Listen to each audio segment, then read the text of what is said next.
So hello, good afternoon. My name is Trish Costello. I'm the founder and CEO of Portfolio, and I'm so thrilled to be able to welcome you here today to hear this wonderful panel of just world-class women leaders.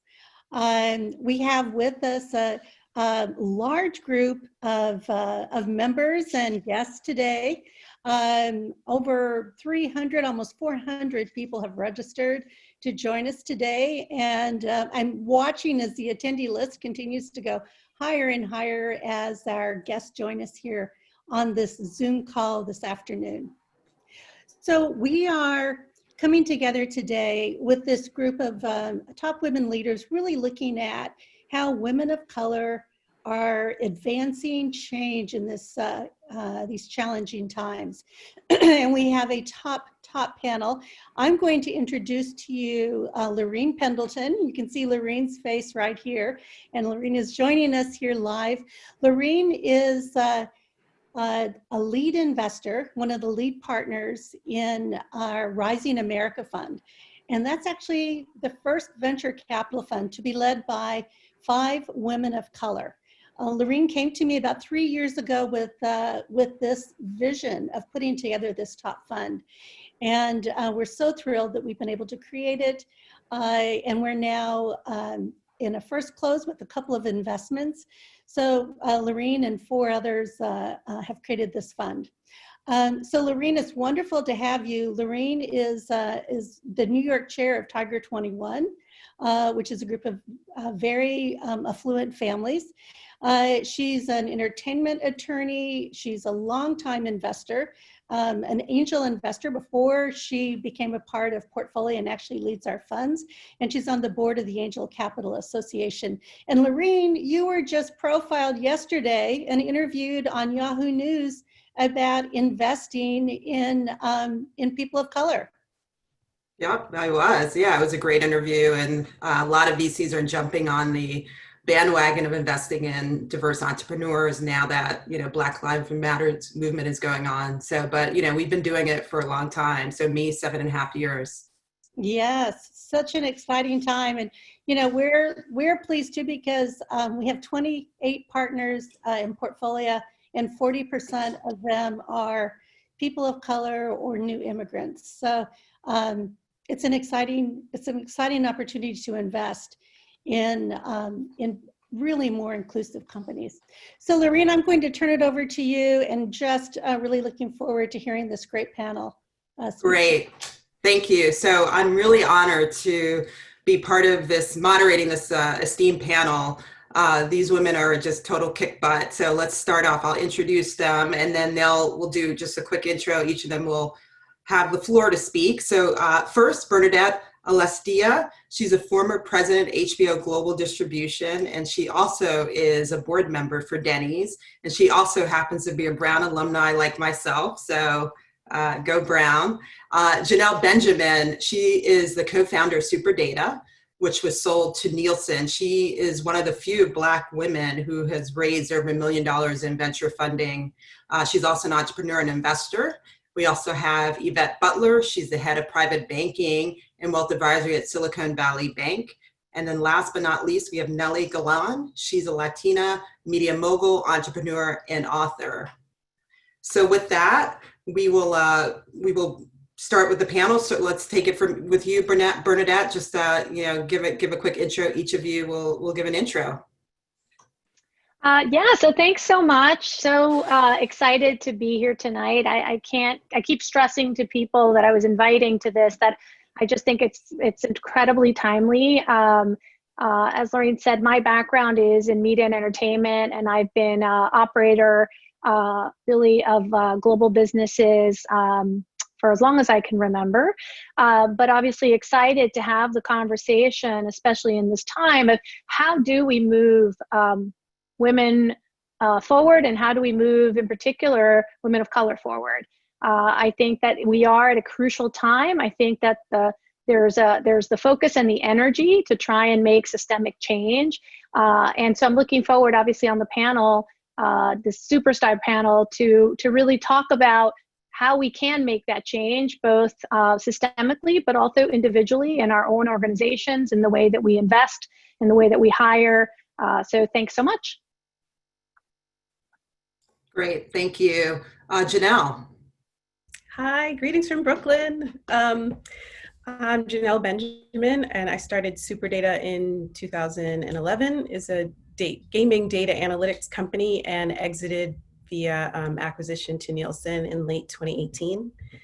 Now, this is really my complete focus. I mentor, invest in, sit on boards of women-founded startups and startups founded by people of color.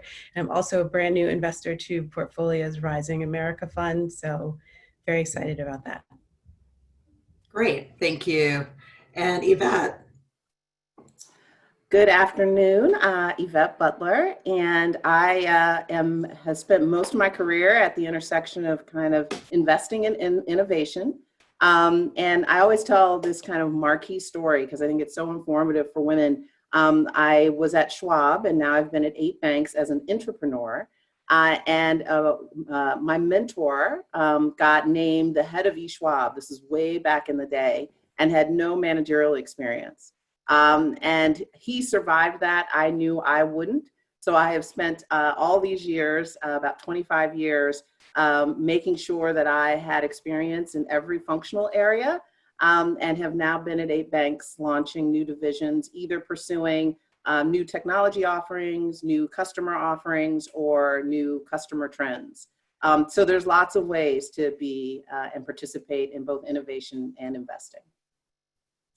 Great, thank you. And Nely. I just wanted to say I'm so happy to be on this panel with all of these incredible women. So for me, I just want women to know I started out as an intern in the first Spanish TV station in the United States, worked my way up to an assistant, worked my way up to running the station, and eventually, many years later, became the first Latina president of a network, Telemundo. When we sold it to NBC, I decided to venture out on my own. So I had the advantage of being an entrepreneur in a corporation. And I started my own business where I became Latina Tyler Perry. And I've produced about 700 television shows in English and in Spanish. And mid-career I had made some money and I went back to school because I had never finished school, got a master's and doctorate in clinical psychology, and wrote a book called Self-Made: Becoming Empowered, Self-Reliant, and Rich in Every Way, about multicultural women as the sleeping giant in America. And from there, I built a platform teaching women of color how to become entrepreneurs, how to figure it out, how to go after the money. And during this pandemic, we have been training women every day how to fill out the forms for the PPP, how to go get the EIDL money, how to get money in your states, because so many of us somehow think we don't deserve it. Our mindset still isn't there, and we don't know how to go after it. And so very tactically, I'm trying to help women of color because I believe everything is about wealth building and about us feeling abundant and feeling that it's okay to bring that money back to our families and our communities.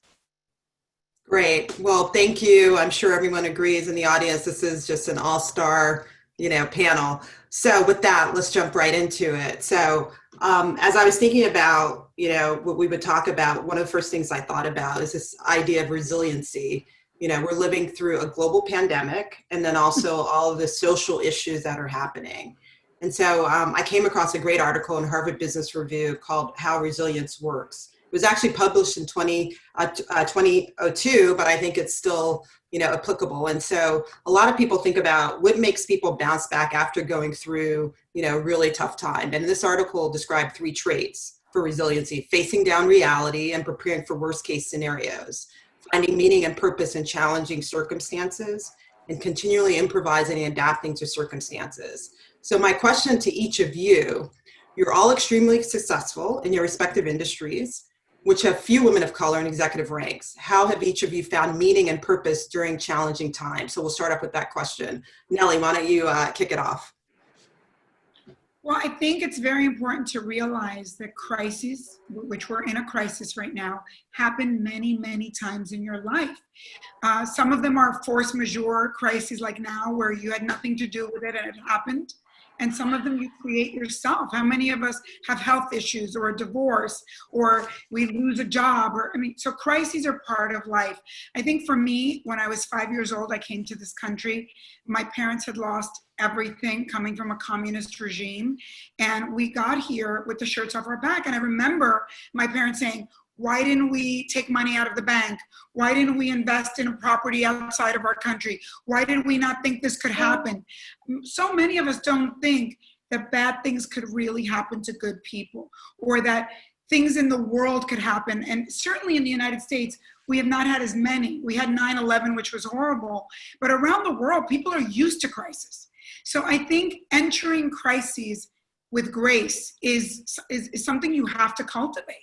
I think that one of the things I realized working for, in my life, I've worked for 7 billionaires, and it really taught me a lot because I realized people that have money enter crises kind of in a good mood because they know it's a time to invest in real estate, to invest in the stock market. And those of us of color enter crises and think, oh my God, the world's coming to an end because we've had that drama happen so many times. So for me, it's about, and for what I want to share with women, it's about preparing, forgiving yourself if you entered this crisis not prepared for it, but prepare for the next one. Because the one thing you can guarantee in life is crises are coming. Great, thank you. What about you, Janelle? I can kind of take it from like a business building perspective. One, I would literally wake up every day and say, I wonder what crazy problem's going to happen today. And, just taking it from the point of view of every time I tackled something, it wasn't necessarily that I was learning better accounting or I was learning, better, human resources. It was really about I'm learning to problem solve constantly and making it as a leader, my job to be calm and creative in problem solving. I think another way also with building a business is it can be very difficult to be solely motivated by money or sort of tangible things. And I found that having something that's a mission that I can tap into and help drive me every time something's crazy is going on. My goal for the past 10 years has been to help create 5,000 jobs and help send 5,000 people to higher education. And so on those tough days, it's like I'm just thinking about those people and like, all right, there's somebody out there who's gonna cure cancer and they need this grant that I'm gonna make because I'm gonna do this. So that would always help drive me forward. Great, thank you. Yvette. Sure, I'll take it from a market perspective. When I started on Wall Street, about 2 months later, when I didn't know how to do anything, we had Black Monday, and it's been kind of one crisis after the other. And I think, the good old fire safety recommendations work for crises, the stop, drop, and roll. The stop part is around kind of get your bearings. Don't react at first. I think we always go to the extremes when major crises happen. And if you just kind of breathe and get your bearings, that's a good place to start. And then dig in, drop in and see what are the things I can control and what can I control, and really focus on the controllables. That seems to give you a path forward, but also just decrease the anxiety.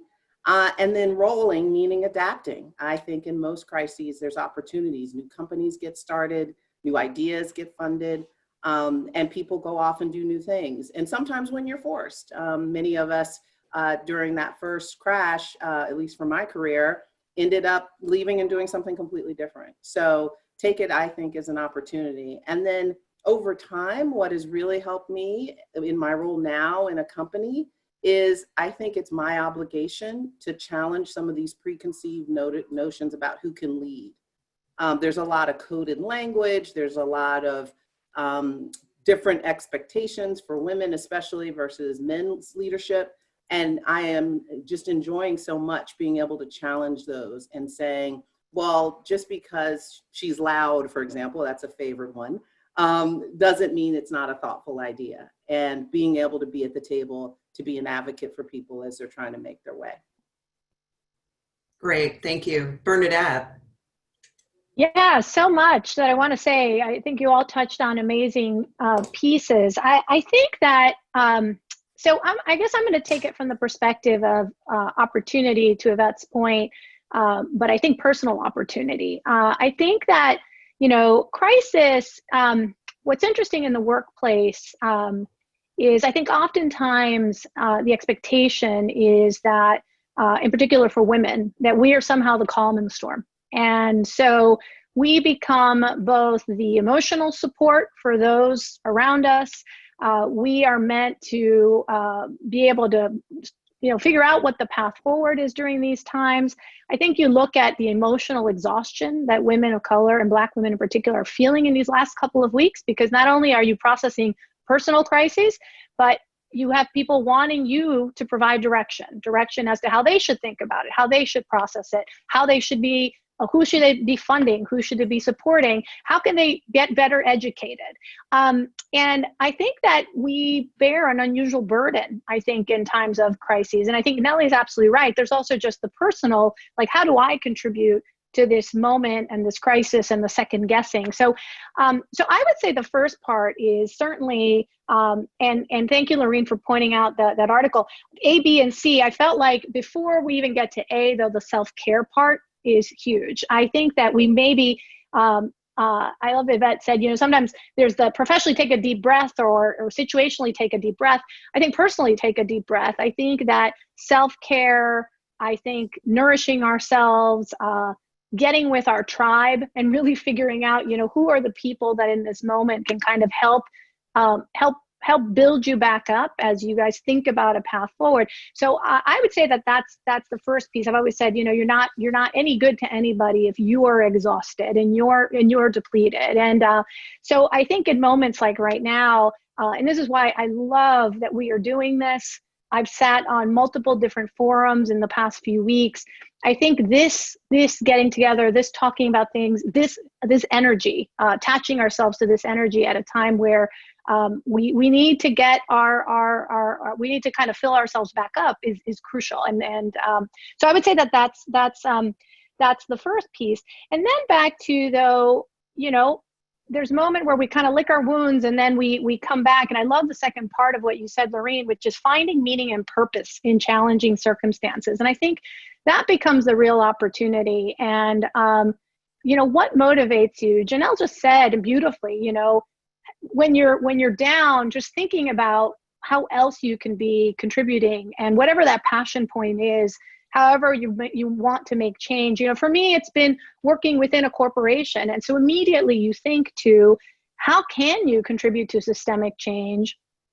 This is a moment where there are open ears and perhaps people who haven't even been in this conversation, who all of a sudden have the time and want to hear perspectives. And I think for all of us, being ready with how people can contribute to meaningful change, I think is preparation is a key.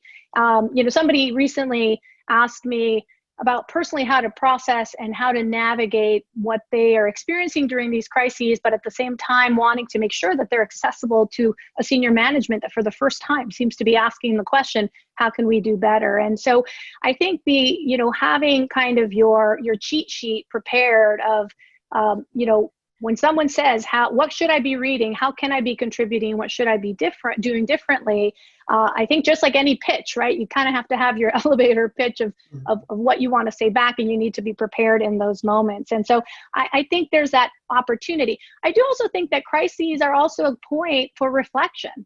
I think a lot of people maybe thought they were working with a company or for a company that perhaps, they had assumptions about how they would handle crisis. And I think there's been, for some people, it's been great, surprising the way that their companies have handled. For other people, there's been a real disappointment. And I think that crises does bring reflection. And it's a time where a lot of people will be making decisions about whether the environments they work in, the people that they work alongside, the companies that they shop with, whether these are really brands and companies that are walking the walk during crisis. So, so I think that there's several levels of opportunity when crises arise, and I think the resiliency piece is kind of taking stock in all of that, and then beginning to implement some sort of action to change. Because I think we can all stay stuck where we are, but I think those who really take advantage of the opportunity for change. I think that that's one of the key pieces when we go through such disruptive change. Great. Well, that's a good segue. We have a mix of, in the audience, a mixture of people who are entrepreneurs, people who work at corporations, corporate America, people who are investors. So, common theme that all of you had said was like this opportunity. So, tell us what opportunities, silver lining, do you see, that people can take advantage of or, leverage during this time? And it can be, professionally or a business idea. So why don't we start with you, Yvette? Well, I hope where we are in our evolution is for a bias for action. And if you kind of look at the kind of phases, I think the first phase in embracing diversity and inclusion in particular is kind of what I call Black History Month. I mean, it's just all about celebrations and, recognition and a little bit of education, which is where you got to start. Nothing wrong with that.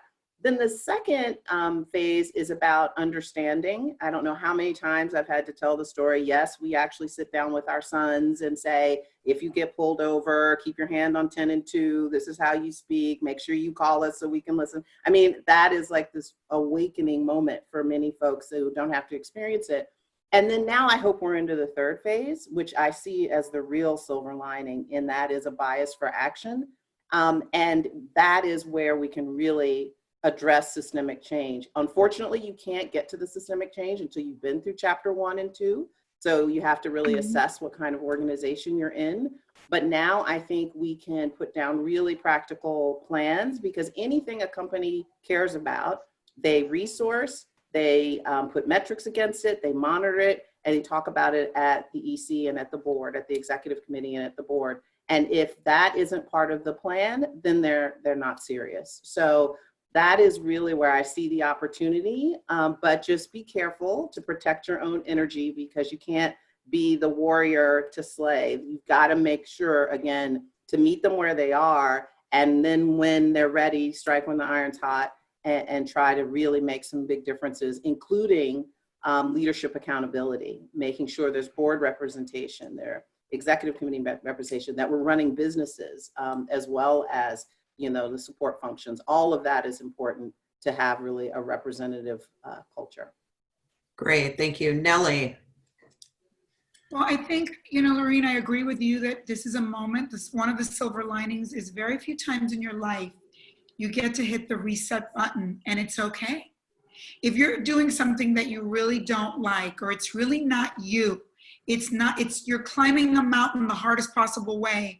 Like the universe is telling you it's not for you. And in the last time we had an economic crash in 2008, I decided to go back to school. Now I could do that because I had already made some money, but this is a moment where you can hit the reset button. And I agree with Yvette that it's incredible that we're also having this moment of awareness, and that the whole world, it's not just in the United States, is aware of the disparities that exist for people of color.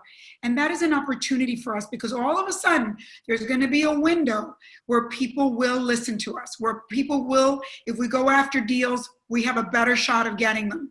And I think there's so many opportunities in this country that we don't take advantage of. There are so many contracts, both in the federal government, in corporations.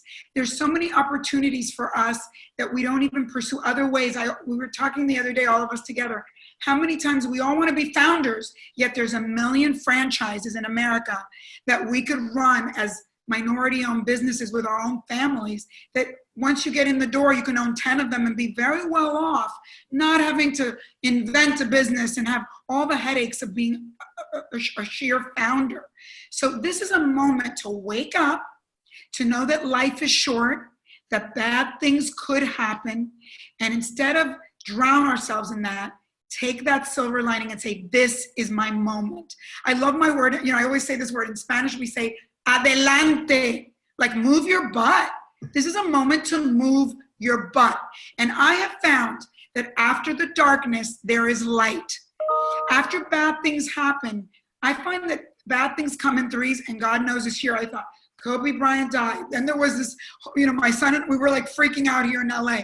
Then there's the pandemic, and now we've had Black Lives Matter, which is a beautiful thing coming out of a bad thing, all of these deaths.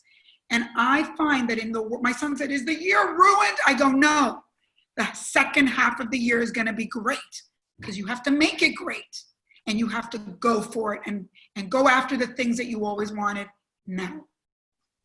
Thank you. Janelle, what are your thoughts? So some things that I've been doing with some of the founders I mentor is, seeing all these posts on LinkedIn and from different venture capital funds, and going back and being like, hey, that's great that you're, want to be part of this movement and you feel like it's important. Here's 3 companies you can invest in. Like you meant that, right? Just kind of getting a little more in their face, a little bit more. What Yvette said is that accountability of, this isn't going to be one of those times where you just get to post something on LinkedIn and then walk away. Or issue a statement, a company statement. Bernadette, what are your thoughts on the opportunities and silver linings? Yeah, listen, I would say a couple of things. So on the silver lining, I think out of crisis, you always see innovation. And, so I think what's interesting, right, when you look at this time frame, look at the fact that we're doing this on Zoom, right? Like it's, you see telehealth, you see a variety of different new business applications, right? Somebody just showed me this fantastic organizing application, right? Because everybody right now is figuring out how to get organized, how to go to marches, how to take action and then translate that into policy. So innovation for me, I think, is one of the silver linings. And I think that's coming hand in hand, which Lorine, I'm so glad you did. You were on Yahoo to talk about that. There's also a focus on, well, where are our entrepreneurs of color, right? Where are the companies, the ideas, the innovations? And Janelle, to your point, how do we ensure that the people asking, majority folks asking, how can I invest? How can I get involved? That they're really funneling their dollars. And in this particular moment, I would say to Black-led companies. It's the same. Somebody said, posting that you stand with me, that's nice. But it's either make the hire or write the check, right? So are you actively now putting a pipeline, hiring?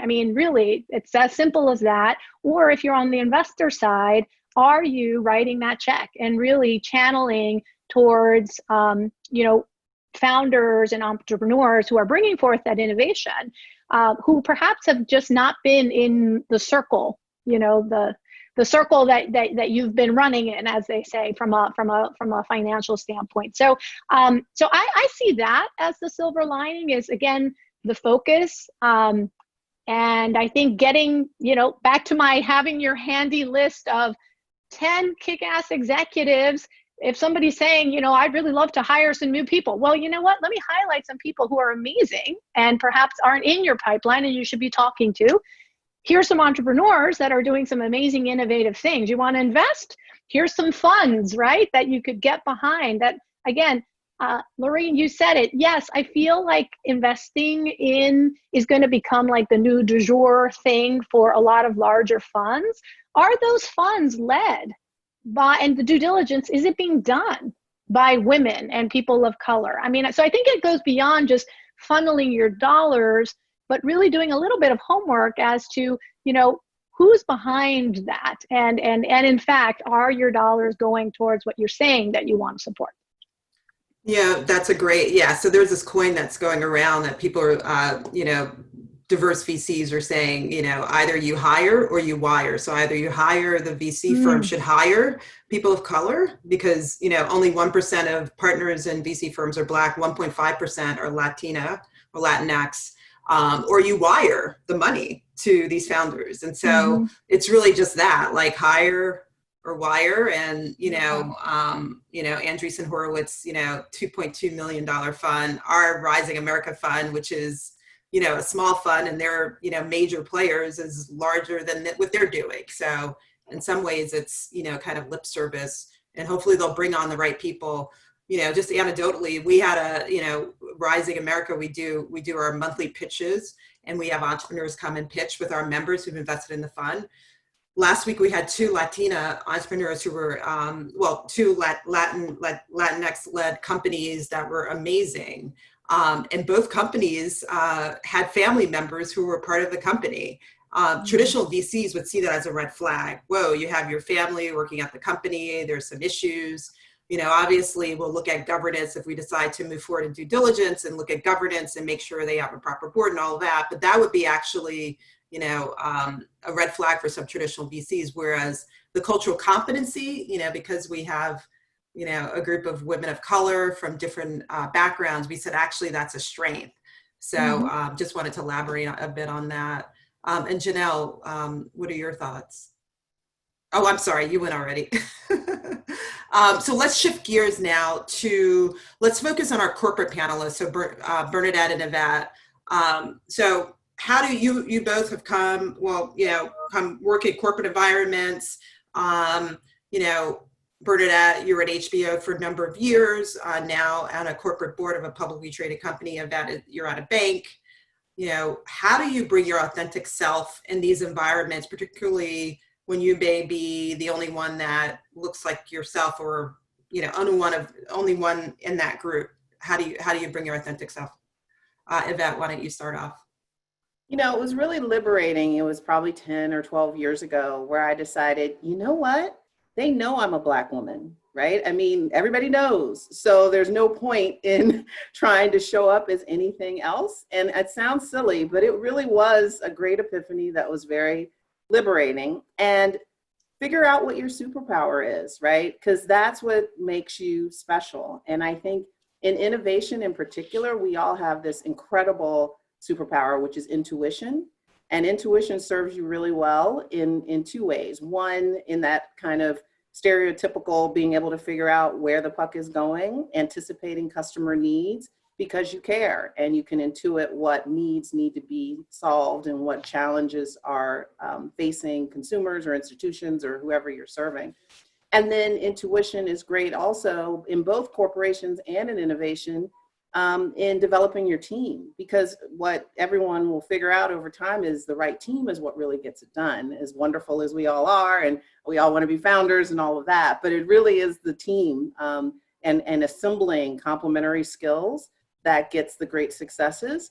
And again, the way you do that is with intuition. So embrace your superpowers and don't try to soften them, because they're there anyway. They can see it anyway. And I'm a very big believer in strength finders. Focus on your strengths, feed them, care for them, and then people will think you're great at everything. And don't spend all that time that we love to do on the self-flagellation around what you're not good at or what you can't do. Find a team member to complement that, and it all works out. That has been just so liberating and much more successful than when I used to try to do it all myself. So if I can save anybody some time, it doesn't work. And that might save you about 15 years, hopefully. Thank you. Bernadette. Yeah, I love what you said, Yvette, because I do think, so I'm the mother of 3 daughters, beautiful, gorgeous, smart. And oftentimes as a parent, I've lived lessons and I want them to know these things inherently about their power and who they are. I mention this because I feel like when I listen to Yvette tell her story about how 10 years ago this happened, I think most of us women have had that moment, right? Where early in our careers, I think we were busy molding and flexing to whatever, expectation of what a successful executive or a successful entrepreneur or a successful investor look like. And in many cases, what that looked like was nothing that looked authentically like who we were as either women or women of color. So, so I think what I love about this moment, I think that we're in now, back to our opportunities conversation, is I think that I would say agree. The last 5 years, I would say, there have been more spaces for women to truly bring their authentic selves. I think that the moment that we're in right now is a space where we actually have the floor so that we actually can have a voice and perhaps start pointing out to people, where are those moments? What are those scenarios in which we're creating environments where people can't be who they are authentically? You know, I've always been a big reader of everything that has to do with kind of these dual identities that we, women of my generation in particular, I would say, have had to live, right? Who you are at work and how you show up at work and how you talk and how you interact. And then the person that you are on the weekend, right? With your girlfriends and your crew at home.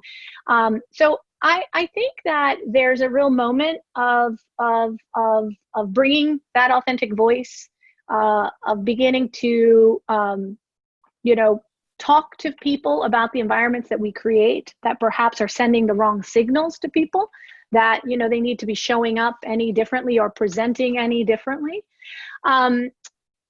Because I do think that what success used to look like is not what success is going to look like tomorrow. And, you know, somebody earlier in the chat had brought up, you know, the international component versus the US component.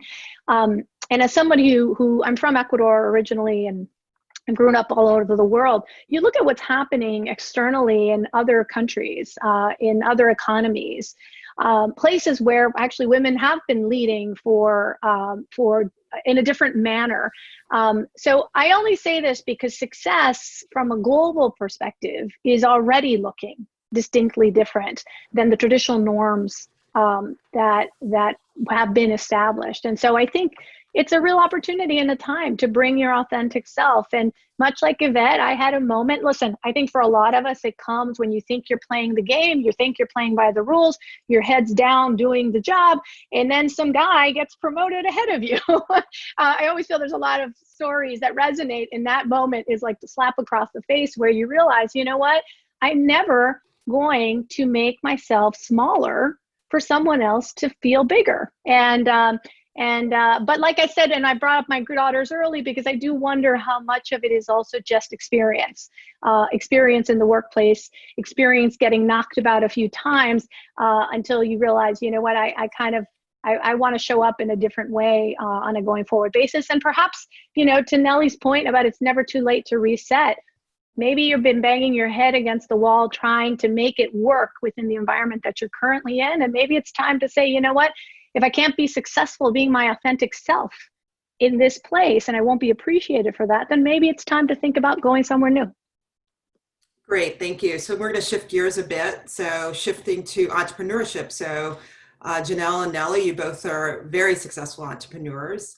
What lessons, we have a number of people in the audience who are entrepreneurs. So what lessons would you give to those entrepreneurs about dealing with challenges, particularly being women of color entrepreneurs, and how should they navigate those challenges and lessons learned along the way that you've learned? So we'll start off with you, Janelle. I mean, I don't think that you enter entrepreneurship as a woman of color thinking this is easy. You know, I think that a lot of times the people who enter that ring, you're a warrior. I mean, you're a fighter. And I think something that I always enjoyed about running my own business was, it was a space, kind of what Bernadette said, I could be my authentic self because I own that space. And if I wanted to show teeth, I was showing teeth. If I wanted, however I wanted to run things, that's how I was going to run it. In terms of dealing with crisis in that, I mean, I can only say from myself and seeing the founders the women founders that I mentor now, it's in there already. I mean, you're dealing with people who have had so many challenges just to get one step forward. There's almost often feels like there's nothing that they can't deal with. And even with the pandemic and, businesses needing to shift, they're the first ones to be like, here's how I'm going to pivot. Here's what I'm doing tomorrow. And there's just, I find so much fight in female founders of color. I think it's just about feeling like you have the right to release the dragon. Thanks. Nely. Well, I want to go back to the corporate world for a minute, because I think since I meet so many women and they say, I want to leave my job, I hate my job, and I want to go be an entrepreneur. And I say, stay put. I've done it 2 times, the entrepreneurial thing. Once I just bootstrapped it on my own without any resources, and I blew it. And the second time I went back to corporate America and I changed my attitude. Instead of thinking that I was a victim and that this place didn't get me, which they didn't, because I'm always loud and I talk with my hands and I'm constantly being told I'm a rogue entrepreneur inside a company. What I finally did is I switched my mindset. I'm like, I am in business school. Is it easy to go to law school? Is it easy to go to business school? Not so much. I decided I'm going to make believe this company is mine. I'm going to write down everything they do wrong that I told them not to do, but they do it anyway.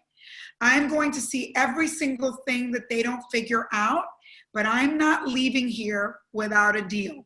I think what I realize I've learned from rich white men is that when they leave a corporation, before they leave, they find the real estate that they can own. What is a piece that this business outsources to somebody else? Is it PR? Is it marketing? Is it paper? I don't know, whatever it is.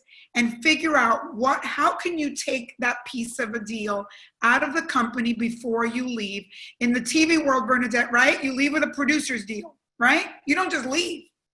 You leave with a piece of business that you can take that starts your business with someone that knows you. When you're in a job that you hate, but you start thinking, they're my future client, all of a sudden you love them. It's really a weird thing. So I think the second time I started entrepreneurship, I realized, okay, we sold Telemundo to NBC. I'm going to leave with a deal from NBC. I'm going to leave with a deal to make 500 TV shows a year. And so it was a soft landing to start my business. And I had spent so much time inside a corporation, which, by the way, it's very important to learn on someone else's dime how to scale your business, how to find a great graphic artist, how you do accounting properly, how you do all the things that bug you when you're in there doing an expense report. But later on, you're like, I learned how to do this. So I think at every step of the way, you have to fully love what you're doing, because it's going to take you to the next place. And don't leave the place without getting a deal. Leave with a deal that starts your company. That's my biggest advice. That's when I finally got it. And those of you that have bootstrapped, do not bootstrap on your own. Entrepreneurship is not a single person thing. It's about a community. You need a banker. You need to walk into a bank and say, I need a small business banker. Find someone that looks like you. Find another woman of color. My banker, who's Latina, has been my banker for 25 years. I don't know where I'd be without her. If you're going to go into real estate, find a mortgage broker. Find a team. Find a team. Go join the Chamber of Commerce. Join things. Come to events like this, because you cannot do it alone. It's too lonely of a path, and you will feel desperate and alone. Am I right? Those of you that are entrepreneurs, you feel like dying. So don't do it alone. This is great. We actually got a question, which I want to ask all of you, actually. It's from one of our portfolio board members, and she's also, a lead investor in a couple of our funds. How many of you serve on boards of directors? I know Bernadette is. So how many of you do that? And that's actually a way that you can really be effective for companies to grow and also gain skill sets.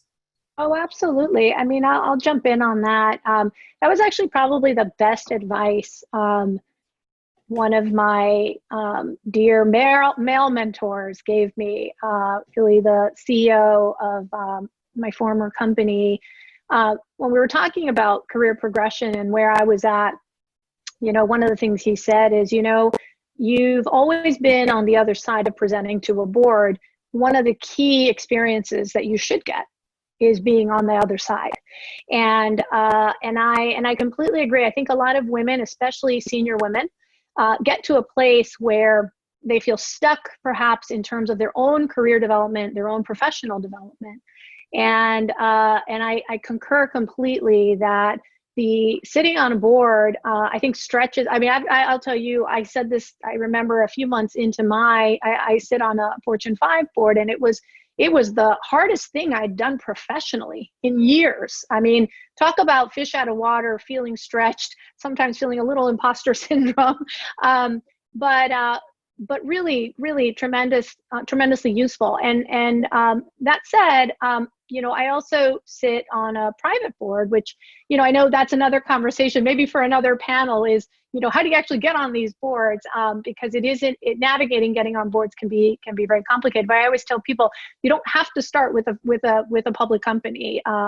There are multiple ways and roads to sitting on boards, formally or advisories, but I think it's a tremendous opportunity from career growth perspective.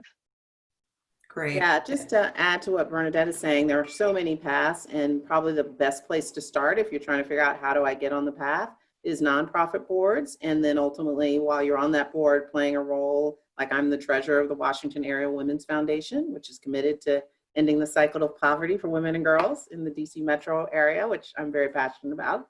And then right after, about 2 years after that, I joined a private board. Haven't joined a public board yet, but you don't have to go straight to the top of the food chain. And there's or a community board.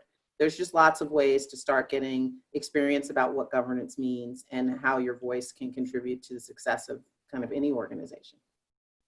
Great. Any other thoughts on that topic before we go to our last question and then hit Q&A? Okay, so we know we're living through this unprecedented time, as I mentioned.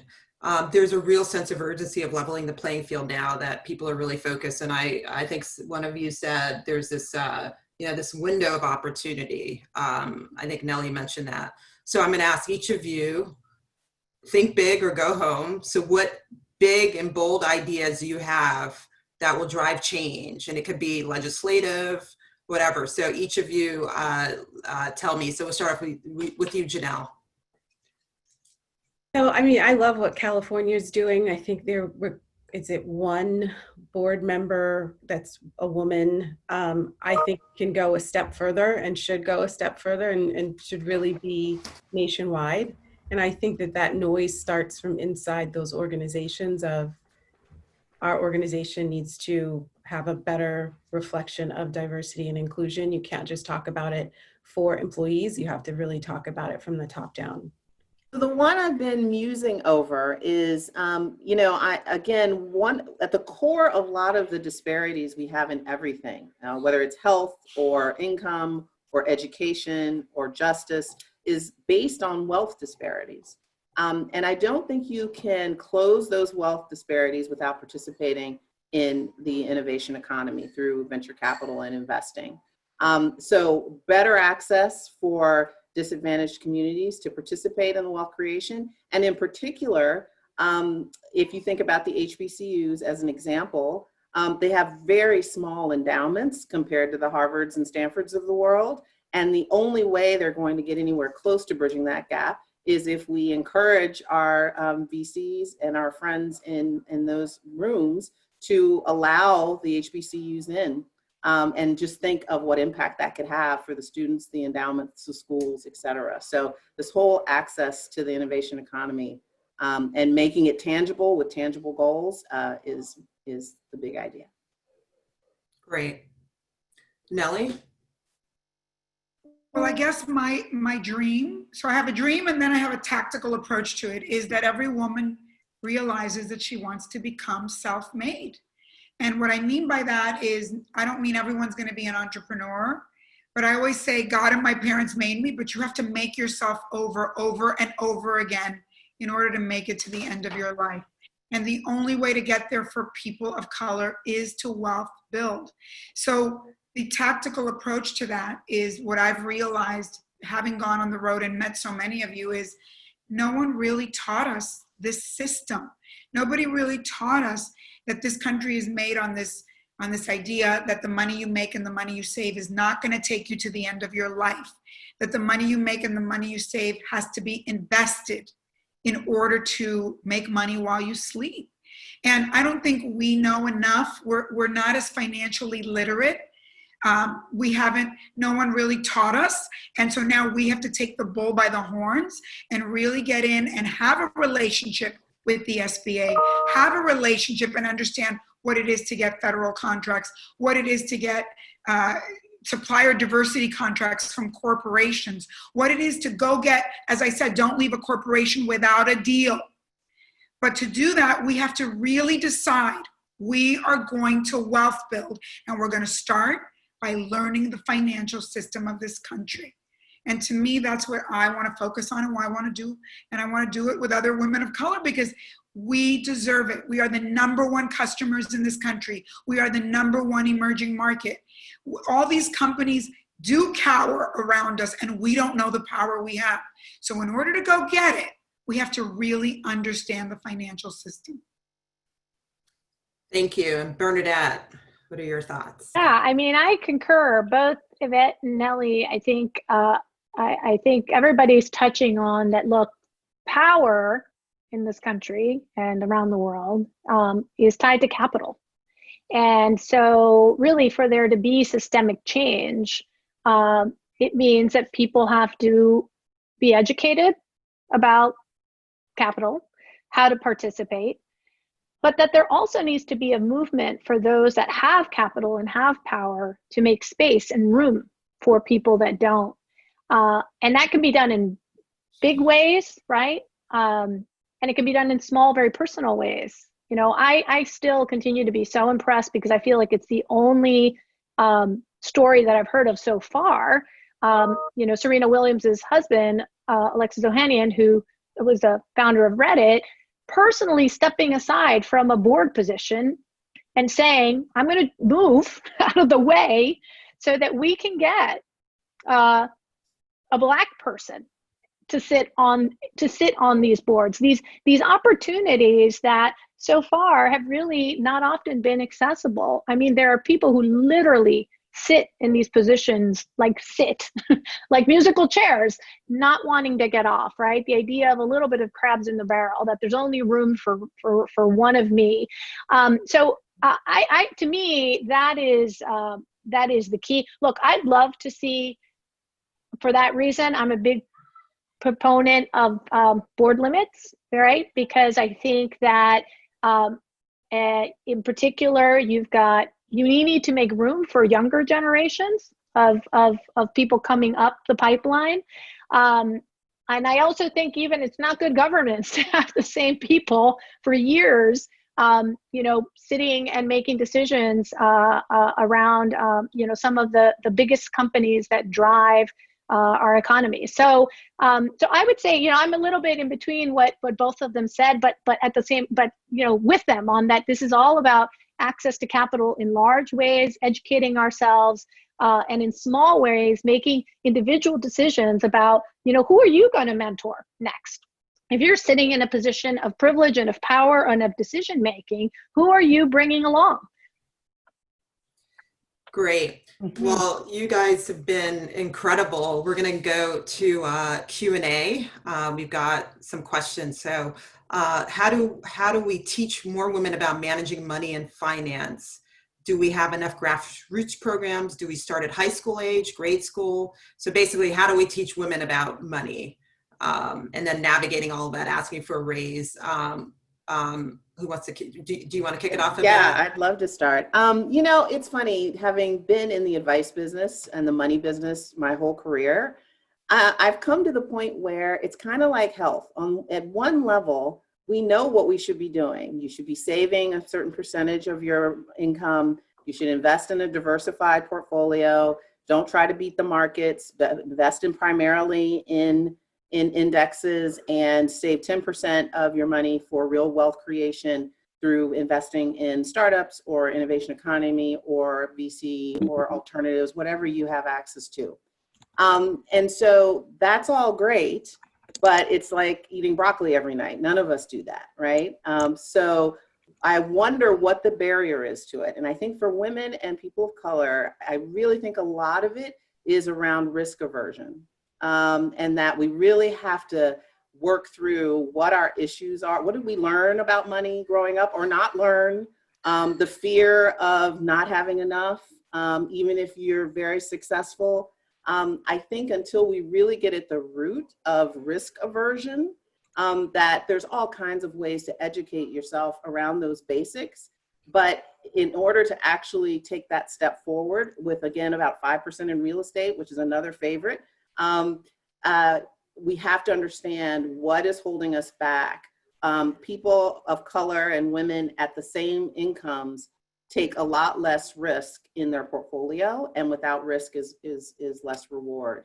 So I really think we need a lot more discussions around how to take the appropriate level of risk and the appropriate steps to financial security, so that you can not just live well and educate your kids, but actually leave a legacy to things you care about, whether that's organizations or movements. Thank you. Nely. Well, I think, I'll speak about Latinos, we were all raised, money is the root of all evil. Even like so many of us that were raised Catholic, it's kind of like good people are people that are poor and they're going to go to heaven, and the other people are not. And we were told a lot of these things. And I also think on top of all that, nobody sits around in families of color and think talking about money, it's kind of like a poo-poo. It's kind of like not sexy. It's not something, and we don't even talk about math a lot. Like it's, I remember taking my kid and talking about math and saying, okay, let's figure out this restaurant. How much money are they making? Let's do the math, and like making it a fun game. But, nobody really does that. And I think we have to understand, I say to women all the time, I said, don't buy shoes, buy buildings. No one ever told us that if we focus on the right stuff, on long-term gratification, that there is a real rainbow at the end of the story. Because when you're young, you don't think that, you're gonna blink and you're gonna be 50. And as I tell everybody, when you're 50 and a crisis comes and you're living hand to mouth, it's not gonna be a pretty story. So I think in our communities, we also do have to have the conversation of money. There are rich people that are good, and there are rich people that are bad. There are poor people that are good, and there's poor people that are bad. Why do we feel that abundance is a dirty word, or it's something for celebrities, or it's something for, no. The billionaires of the world really have the ability to change the world more than government. And I look at people of color and I go, I want more billionaires. I want more of us to have the money to change our own communities, because I know we will give a hoot. I want us to change our families. I want us to leave legacies. And right now, the only people that talk about that in our communities are celebrities and athletes. And why are more people that started out with nothing and have built businesses? We don't value those people the way we value celebrities. And I think that is where we have to make a big shift. We have to show young people, people of color that have made wealth the harder way, that people that were not born with a super talent, that really had to go to school and learn and invest and do these things. We have to share our stories. I just want to say to women, I have a website, Becoming Self-Made, for free, with webinars of every single type of financial literacy you could want, with women of color, all women of color, and stories of entrepreneurs, all women of color of all ages, everything from franchisees to everything. And just know that I did that as my give back, because I want you to see women that look like you. Great. Bernadette, do you have any thoughts? Listen, I think we've covered a lot, but I guess to also give you ladies, Trish, Lorine, everyone at Portfolio. I mean, I think so much of your platform is exactly what we're talking about.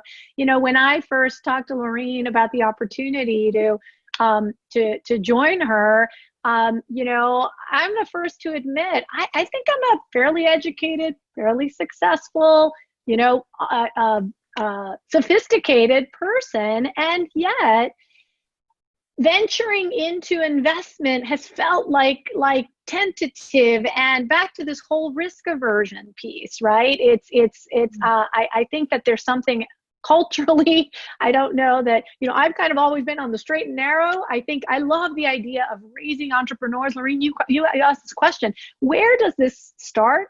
Whether we are teaching young women the basics of wealth generation, of playing with portfolios. I mean, when I went to college, I was just happy to be in college. Meanwhile, I had peers, Caucasian men, who had already been in this investing world and had little portfolios, and they were like 18. So I go back to that. I think there's two things. One, it's starting early. I think that there's something about what Nely said, which is the socialization of our girls. And that starts in middle school. You know, middle school is the beginning of girls deciding that, you know, math isn't for them. So, I mean, I think that there's a whole bunch of different levels in which we can attack this. But listen, as a grown-ass woman, Portfolio, I'm all over learning and understanding how I can participate in my own wealth creation, but more importantly, how do I invest in those amazing women, these amazing companies, people who are bringing forth innovation?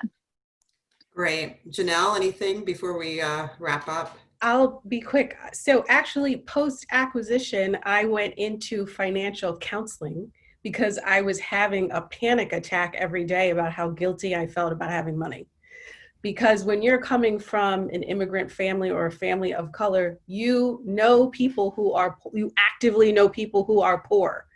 And, you know, when you're getting a text because your cousin needs $200 and they're, you know, saying, don't turn into one of them. I'm not sure what that means.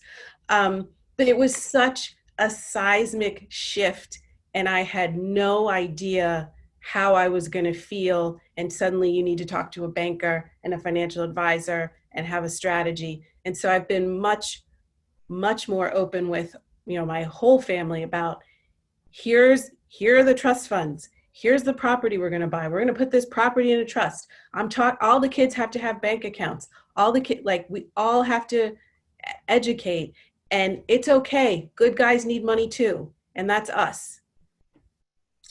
Thank you. So we're going to wrap up, but there were a couple of really great, just great nuggets of knowledge that I just want to kind of do a recap, because we would be remiss if we didn't do this. So protect your own energy is one. You know, embrace your superpower. That's really important. If you have your corporate job, use that corporate job as business school and leave with a deal. And then also buy shoes and not buildings. No, buy buildings, not shoes. Oh, no, I'm sorry, buy buildings, not shoes. Don't buy shoes, buy buildings. That's You're right. already Or shoes in buildings. Buy shoes and You buildings. No, buy the buildings first. Buildings first and reward yourself with So the you shoes. can buy shoes. Right, exactly. And then you have to make yourself over and over again. And last but not least, adelante. I hope I said it well. All right. Adelante, yes. Adelante. Adelante. Oh my gosh, what a great panel. I'm sure that you all haven't been able to read all the chat going on, but I'm just pulling one out right here that says, this has been a fantastic panel. Some of the best discussion and advice I've heard. You all have been amazing, and we have recorded it. So you will be able to come back on others and listen again. And I know we're going to transcribe it because it's just full of wisdom. Thank you all. You are just remarkable. I mean, just wonderful. It was just fabulous. So appreciated. And Lorine, for you to be able to pull all this together with all of the great brilliance around this table, you're fabulous as always. Thank you so much for this. Thank you. We're going to, so a number of you have asked, you can find out about the Rising America Fund. It is still had a first close, made its first 2 investments. One of those is Maven Clinics, which is a Series C that we believe can change the health of pregnant moms and have less childbirth complications and less people dying in childbirth, especially women of color. And that is a company that we invested in with Sequoia and Oak and Index. And then Mocafy, which is one of our early stage investments.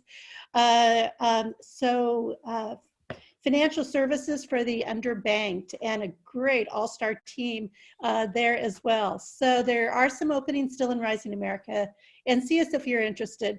But we are so proud to have these people around the country with us today, around the world. I was amazed at all the members that were on here. We want to close with a beautiful video that does highlight our Lorine Pendleton. And again, thank you all for being here. Stay on our mailing list. We're going to be hitting the whole issue of boards too in third quarter. So go ahead, Elizabeth, take it away. 51% of the wealth in this country is controlled by women. Yet, in 2017, approximately 5% of VC dollars went to women-led companies. I'm seeking to change that. I'm Lorine Pendleton. I'm an attorney, a business advisor, and an angel investor. Entrepreneurs who are typically underserved can address cultural blind spots that are overlooked by traditional entrepreneurs. And these markets can have huge potential. If women entrepreneurs were given the level of funding that males were given, it would generate over $1 trillion add to the economy. You can invest in equality by using your money to invest in the change you want to see. Changing the face of the investors will change who receives funding. I invest my own money, but also through a fund as well.